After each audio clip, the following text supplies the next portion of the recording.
ہمارے ہاں ہمارے کلچر میں تدفین کے وقت کچھ ایسی چیزیں دیکھنے کو ملتی ہیں جو بڑی عجیب و غریب چیزیں، جیسے سبز چادر بچھا دینا قبر میں، یا کلمہ لکھا ہوتا ہے وہ پورا رول کر کے مردے پہ، وہ بھی سبز رنگ کا ہوتا ہے وہ. پھر جو مردے کو دفناتے ہی سورہ یاسین پڑھی جاتی ہے یا سورہ ملک پڑھی جاتی ہے، وہ یہ سوچ کے کہ قبر کے عذاب سے سورہ ملک جو ہے وہ بچاتی.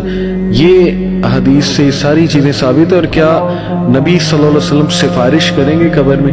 یہ بھی ایک کانسیپٹ پایا جاتا ہے، بلکہ دعا ہوتی ہے باقاعدہ کہ ان کو نبی صلی اللہ علیہ وسلم کی سفارش قبر میں بھی عطا فرمائے. بلکہ یہاں تک ہے کہ عبد القادر جیلانی بھی آتے ہیں. استغفر اللہ. تو یہ اس طرح کی باتیں شیخ یہ کہاں سے آ گئی؟ نبی کریم صلی اللہ علیہ وسلم نے تو قبروں کو بلند کرنے سے بھی منع فرمایا، اور آپ نے حضرت علی رضی اللہ تعالیٰ عنہ کو حکم دیا تھا کہ جو قبریں بھی زمین سے اوپر بلند ہیں ان کو برابر کر. صحیح. لیکن اتنا صرف اس کو بلند کیا جا سکتا ہے کہ جو قبر کی اپنی مٹی ہے، یعنی جو اس میں سے نکلی ہے وہ مٹی اس کے اوپر ڈال دی جائے. اس کے علاوہ اس کے اوپر مٹی ڈال کے اس کو بلند کرنا بھی جب جائز نہیں ہے تو پھر آپ اس کے اوپر اس کو چونے گچ بنائیں، پھر اس کو بڑا کریں، پھر اس کے اوپر چادریں ڈالیں. اور چادروں کی ضرورت تو ہے زندہ انسانوں، اور آپ قبروں کے اوپر ڈالتے ہیں. پھر اس کے اوپر آیات لکھ کے جو آپ نے کہا یہ تو بے حرمتی ہے قرآنی آیات کی، آپ ان کو نیچے ڈال دیتے ہیں. تو یہ ساری چیزیں جو ہیں ان کا کوئی تعلق شریعت کے ساتھ نہیں ہے، دین اسلام کے ساتھ کوئی تعلق نہیں.